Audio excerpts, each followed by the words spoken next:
This is the No More Wasted Days podcast, and we're your hosts, Sarah Kaufman Bradstreet and Heather PG.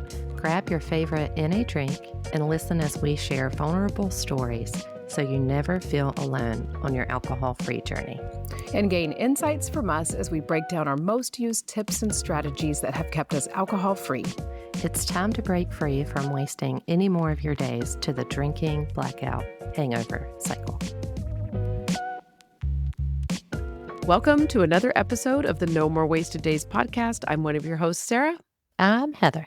And today we are going to be talking all about the nature of control and understanding it and learning how to let go a little bit, which is huge in your alcohol-free journey. And if you're not quite sure why it's huge in your alcohol-free journey, then you'll just have to keep listening to find out. And before we dive into the topic, I just wanted to let you know that if you're listening to this on October 1st, it is the last day that you can sign up for Sober October and do a 30-day alcohol-free challenge where you can reevaluate your relationship with alcohol. I will set you up with daily videos and daily emails, a workbook, and a journal.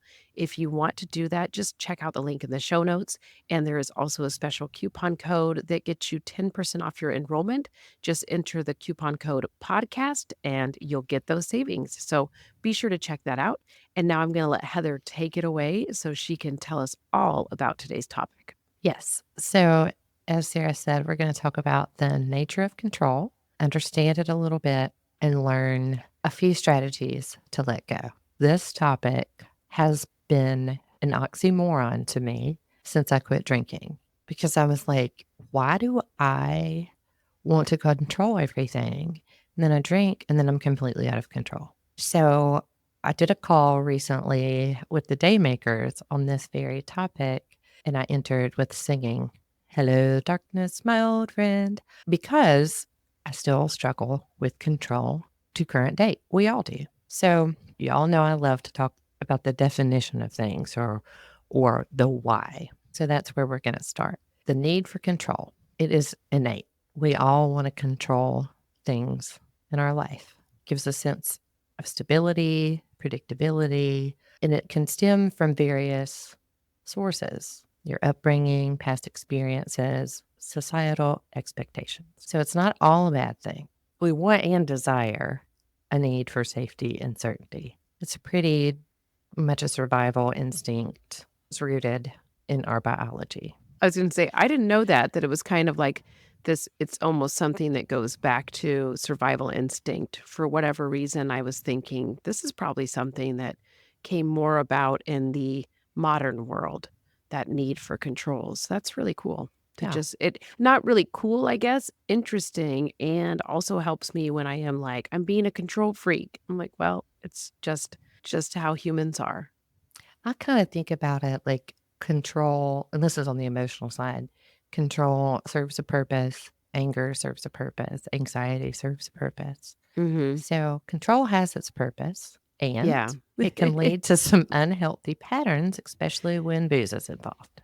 Yes. And I'm excited to hear about that because I am like, I say I'm such a control freak, and I'm not, but I do like to be the one steering the ship and be in control of what's happening next.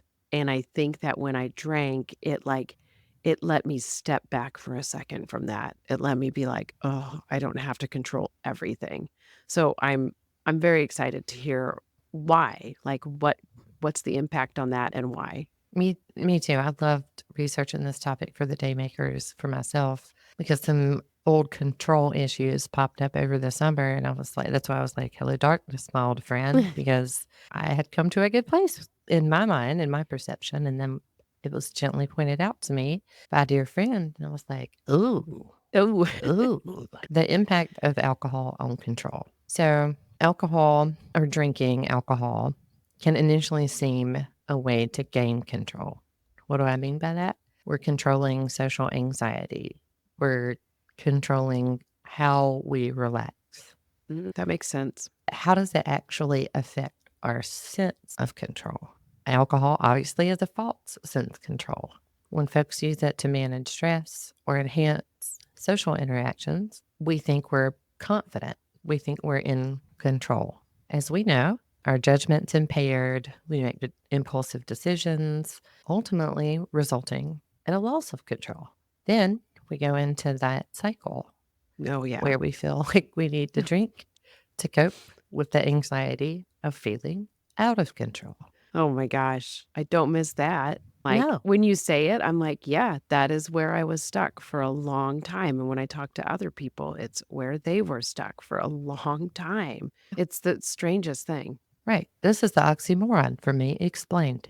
I would talk to my therapists and my coaches. I would be like, I don't understand. It doesn't make sense. Well, Mhm. that's the most sensical thing I could come up with for y'all. So, But it does make sense when you explain it that way for sure, and being on the outside now, and that's one thing where I always tell people, when you take a break from alcohol, but you really look at some of this stuff, these are the ideas that can start changing your mind towards, "Do I still want alcohol in my life?" Because here I was thinking it was a way to gain control over my social anxiety or gain control over my work anxiety, but then it was actually leading to more. So, I think it's really important to know all this. it's a double-edged sword, and it seems like a way to gain control, and it actually leads to more chaos. Oh, yeah. So, the downsides. Basically, when trying to maintain too much control, particularly when alcohol is in the mix. Major downside is that it can create a fear of failure. People might avoid taking risks or trying new things because they can't control the outcome. And what I have learned about control is when we feel like we can't control the outcome or we try to control that outcome, whether we're drinking or not, what we're trying to avoid or outrun is fear and anxiety. Yeah, right? And I feel like those are 2 things you can't outrun. The faster you try to get away from them, they can always go faster than you and catch up and just be right there in your face. Mhm. This is really interesting hearing just because I've been dealing with my anxiety ramping up lately. So, kind of hearing this and going like when you said people might avoid taking risks or trying new things because they can't control the outcome. That's me when I'm in an anxiety state. I'm like, "Well, then I just won't do it anymore." Mhm. And and I have really been like, "No, this is a part of your life, and instead, you have to learn how to work through this time." And I was really fortunate. Last time I was just all I had to do was quit drinking. It was fixed. Now this time I'm like, "Okay, there's a fix. There's a way to manage this, and I have to be open to exploring multiple ways." Yeah, for sure. And when you're thinking about control, and let's just use the example of trying something new and you're concerned about the outcome, then Mhm. you drink over it. Well, not only does like that in and of itself increase fear and anxiety, then you're stuck in the loop of alcohol, which exacerbates anxiety, fear, shame, guilt. So it's really all mired together. Oh my gosh, yes. And I think that control can create the illusion or perception of safety, and it often leads to isolation and anxiety. Oh, yes. So, the next part of the episode, we're going to talk about what we can do about it. But I want to invite you to check the link in the show notes for one on one coaching with me. We can dive into all kinds of topics like control. So, check out the link in the show notes and let's work together. All right. So, recognizing control triggers. This is really interesting to me. And I think it's also helpful because if we can figure out where we are looking for control as a trigger, I guarantee you alcohol is in the mix. So we have to start and see that the need for control is becoming a problem. And that's hard. And you have to see it. So it's Yeah. nice to have someone in your life that can gently and kindly point that out, like a neutral party, or explore these areas. Because I think if you're like super close with the person, that could be a little like problematic in and of itself. That's my disclaimer for that. Common triggers for control: perfectionism, fear of the unknown, a desire to avoid discomfort. I feel like you read those off, and I was like, "Check, check, check." Me too. Me too. And I'm like, it's so funny, it makes so much sense, and I always am like, "Oh, I'm not really a control freak," and then I'm like, "Oh, I kind of am." And what is difficult is My husband has all these same tendencies, so it is sometimes the butting heads of luckily, we've found a really good balance on who gets to control what. But I will tell you, I went out of town for a week and the control tables, like, shifted, and it's been hard coming Mhm. back because he was having to take on a lot of my things that I'm in control of for the family, and now I'm shifting back into it, and just the same for him, and it has been tricky, so hearing you say this, it's like therapy to me. I'm like, "Oh, okay, this all makes sense. This is I can see why this is happening now." Yeah. It's really like I always say the hardest to learn is the least complicated. Right? I am like the queen of difficult things to learn that are not that complicated. So if anybody's listening, like I see you. I see you. I feel you. And I think it's really cool that you and your husband can like take turns with control. That says a lot of growth. I'm just going to say that. Well, that's nice to hear because I will say that coming back from a trip has felt like, "Whoa." It was kind of felt like, "Whoa, maybe I shouldn't do these things anymore." And it's like, "No, I just haven't done it in a long time," and learning how to ease back into it. And there was no easing. There was just being thrown back into my real life and going, "Oh, okay, it's Monday, gotta go to school for the kids, gotta do all the things." So it's Yep. just been wild, and I feel like if I would have known this before, maybe I would have done a little bit better, but then I see that include perfectionism, and I'm like, there it Mhm. is." Yep. That was a huge trigger for me and still is. They all are. I think it's human nature. So if you use a journal or a piece of paper or my beloved back of an envelope, you can just write out the feelings and reveal patterns, especially how alcohol plays into them. For instance, if you notice you tend to drink more when you're anxious about a situation, that's a red flag. Mhm. It doesn't have to be, again, like Dear Diary. Am I a control freak? You can really write down your feelings and keep it moving. Yeah. Doesn't have to be too intensive. I think identifying the trigger for anything are crucial for making changes. I picture when you say that you so I picture walking into your house and just seeing all these envelopes with all these deep thoughts or feelings and emotions written on them when you say, like, "Just find anything to write this all down on." And I'm like, it would be such a little interesting, like, treasure hunt. You'd really find Yes, out who Heather is. right. Sometimes it's in crayon because I have a 4-year old. Sometimes it's in marker. The current theme of my life is I can never find a pen. Oh my gosh, I So, understand that. After moving from the camper trailer to yurt to house, it's like we had to find all new places for our pens. But my g yeah, like, for a week, I was like, "Where the heck are pens?" And even for my own journal, I was like, "I don't know anywhere I can write my journal." I feel you. So, let's put some strategies to shift your mindset. I thought about Sarah because she's all about the mindset. She's taught me Ooh, a lot about mindset. you know I am. I do. So, when we think about some practical strategies for excessive control, I don't mean your survival instinct control because we need that, y'all, particularly in relation to alcohol. Practicing mindfulness is key. I did this yesterday a lot. Trying to be present helps us accept situations as they are, rather how we want them to be. I'm going to say that again. Being present helps us accept situations as they are, rather than how we want them to be. It's a big one. Very big one. And then we want to focus on what we can control. You know what that is? How we react and our choices. Yep. Oh my gosh, we talked about this on I just went on a sober adventure retreat, and we went through the exercise of what can I control? What can I control? And it really is. What you can control is so little. So it's like it gives you that permission almost to be like, "All right, then I have to stop stressing about so many things." Yeah. And like the way that you can focus on control, if it just feels too willy nilly or spontaneous, to be like, the only thing I can control is my makeup or how I respond or react to this person or my choices. I mean, think about like little things that empower you in terms of control, I really like that. like your environment, your house, Mhm. your habits, like you're in control of more than you think. Maybe try to shift it in being present with your hobby or your home decor, what have you. There are options where you can use that control and be empowered and not future trip on the outcome or just not do anything because you're afraid you're going to fail. Yeah.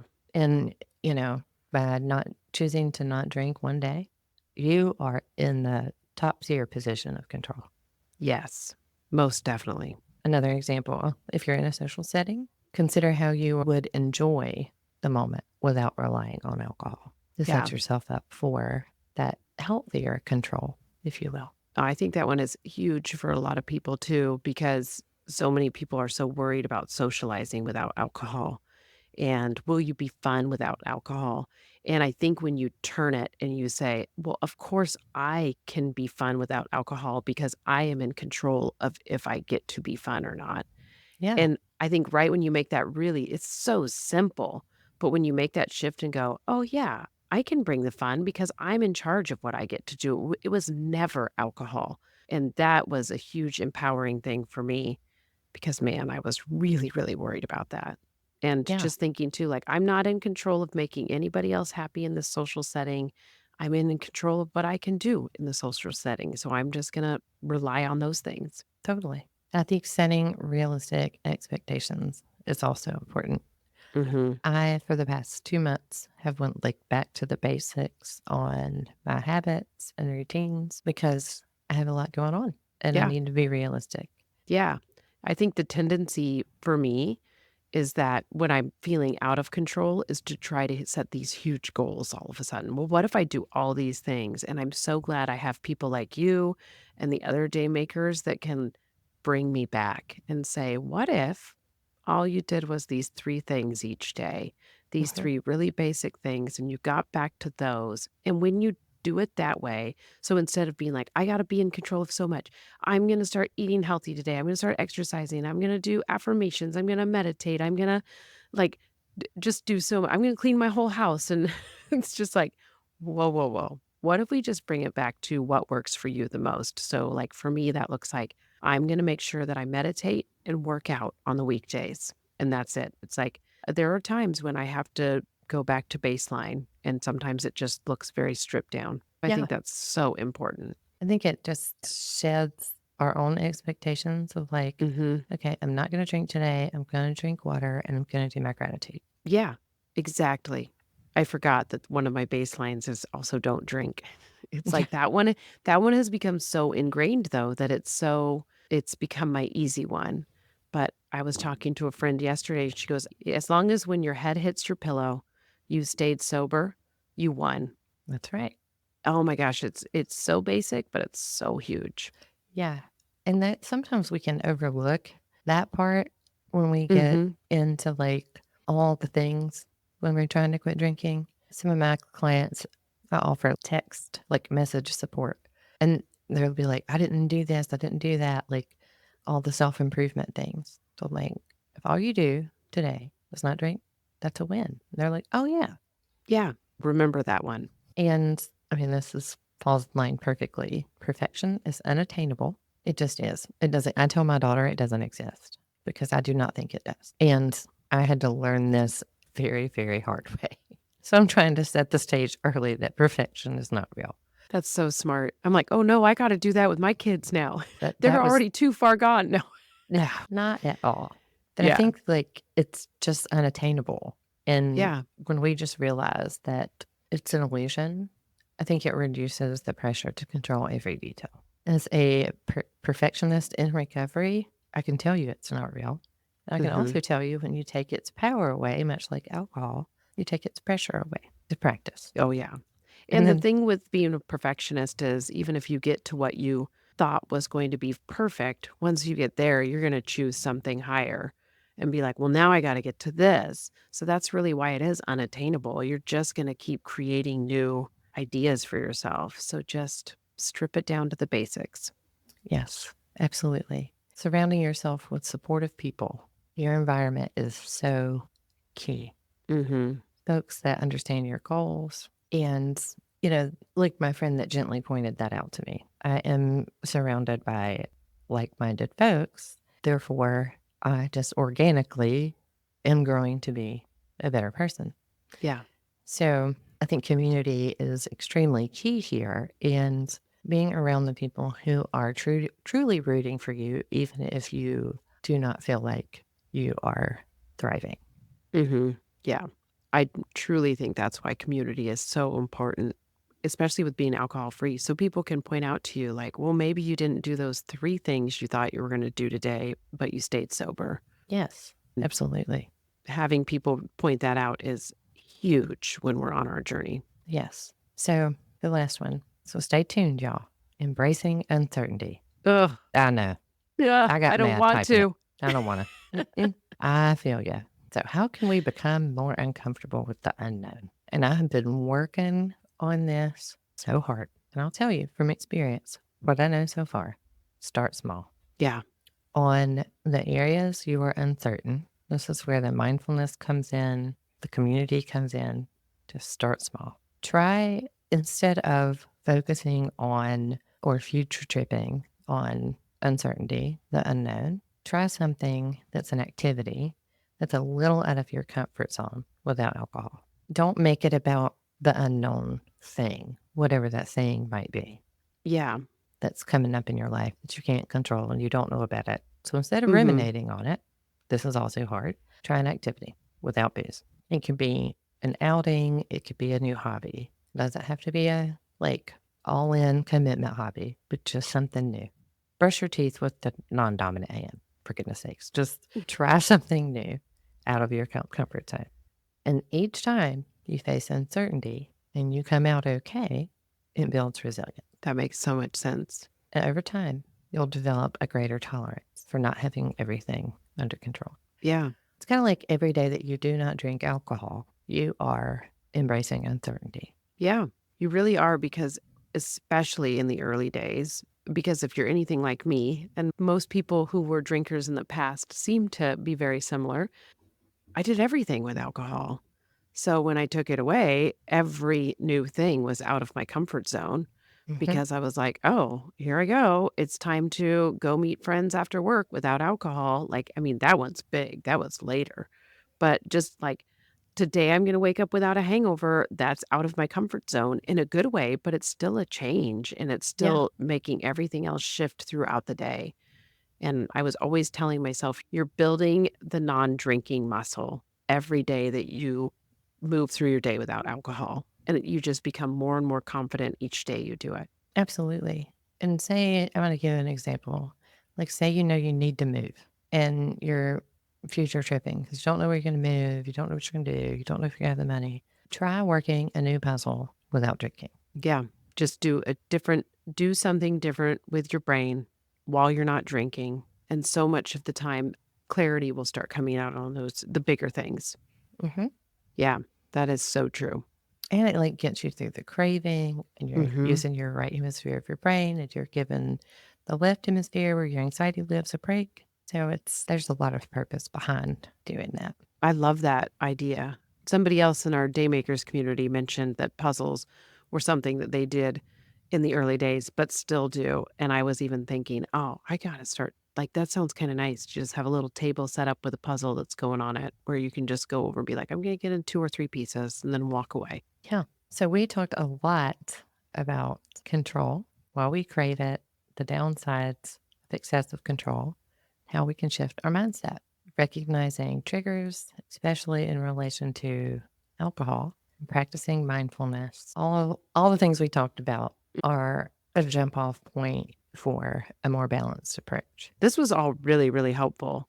I feel like I needed this a lot more than I realized. It's nice to step back and go, oh man, yeah, that is part of the issue right now. And it's so interesting to those of you that are more on the woo woo side. I got to do my first sound bath.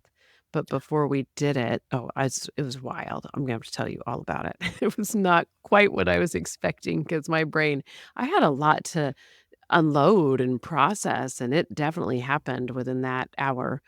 But we pulled a card at the beginning, everybody that was participating, and mine was slow down and start listening to your spiritual guides, which was something that I was so good at doing a year and a half ago, or almost 2 years ago now, and I really have fallen out of it and just gotten into the my hustle bustle mentality, like go, go, go all the time, no time to stop and think for my like, think, where am I going? Or just even slow down so I can just hear. And it has been since pulling that card, since going through that process, like, it has just been huge for me, and then now hearing this, I'm like, "Oh my gosh, the signs are all over in the universe saying, you gotta chill out and stop trying to control so much and stop trying to be in the go-go mentality and just slow down." So, thank you. It's like you're You're welcome. reiterating it now. Well, I'm glad to pay it forward because I had struggled deeply with this my whole life, and namely in the past couple months. So, Mm, thank y'all for joining us on another episode. yes. Please share this with a friend whom you think might benefit. And remember, we're not able to control everything, but we can control how we respond to the world around us. Yes. And with that, if you enjoyed this episode, if it moved you in some way, be sure to give us a rating and subscribe to the show if you haven't already. All those little things just keep boosting up this podcast, which is a huge deal to me and Heather. So please make sure you do those things. Yeah. All right. We'll be in your ear next Tuesday.